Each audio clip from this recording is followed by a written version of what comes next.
ramai sekali pro dan kontra terhadap instruksi Ketua Umum PDIP kepada seluruh kader partai PDIP yang terpilih untuk tidak mengikuti retreat yang dilaksanakan oleh pemerintah Prabowo.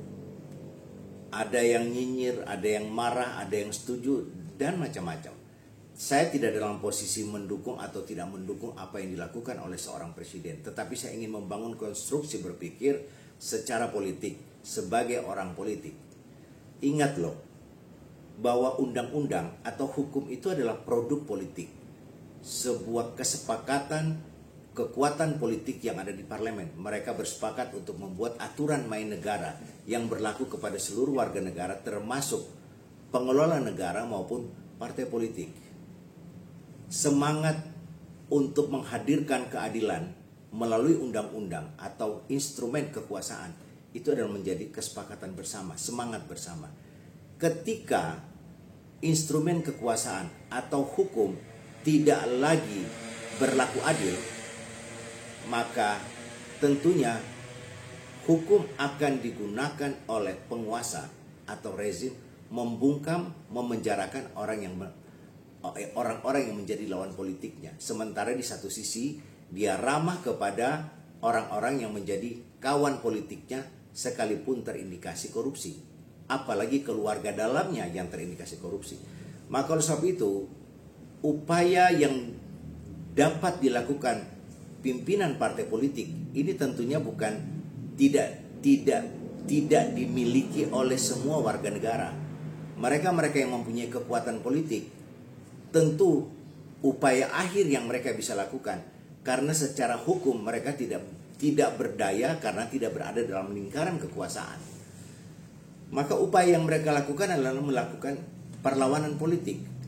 Dan salah satu bentuk perlawanan politik itu, karena mereka sebagai salah satu kekuatan rakyat yang ada di negeri ini dan sebagai partai pemenang pemilu, mereka secara sadar menggunakan kekuatan itu untuk melakukan pembangkangan terhadap ketidakadilan yang mereka anggap kepada kader partai politik mereka. Dan ini juga pelajaran bagi semua. Ingat bahwa kalian, Anda, pejabat yang hari ini berkuasa, bukan hal yang tidak mungkin satu saat Anda juga akan dipenjarakan oleh rezim yang akan berganti. Dan kalau ini kita tidak perbaiki bersama, maka Anda juga akan menjadi pesakitan dan akan dipenjarakan di kemudian hari jika partai pemenang pemilu bukan lagi berada di dalam koalisi yang Anda nikmati hari ini. Hasto sudah beberapa tahun yang lalu menjadi pembicaraan publik, tapi tidak pernah tersentuh karena mereka menjadi bagian dari kekuasaan itu. Dan hari ini kita menyebut-nyebut ada nama Erlangga, ada nama Zulkifli Hasan, ada nama menteri yang terindikasi judi online, dan beberapa nama lain, keluarga-keluarga mereka yang terlibat di dalam pengelolaan kekuasaan. Mereka tidak tersentuh hukum, tapi ingat, satu saat Anda akan menjadi bagian orang yang akan dipenjarakan ketika hukum dijadikan instrumen membungkam orang-orang yang berbeda.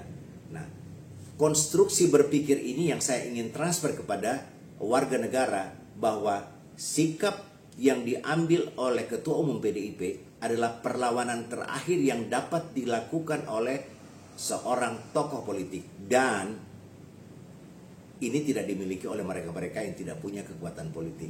Misalnya saja ini terjadi pada si A dan si B yang tidak punya kekuatan politik. Dia tidak berdaya kecuali menerima apa yang dilakukan, apa yang dipersangkakan, apa yang dikerjakan oleh rezim yang berkuasa. Makanya partai politik itu adalah kekuatan rakyat, dan PDIP mewakili sekian persen kekuatan rakyat yang ada di negeri ini. Salam akal sehat.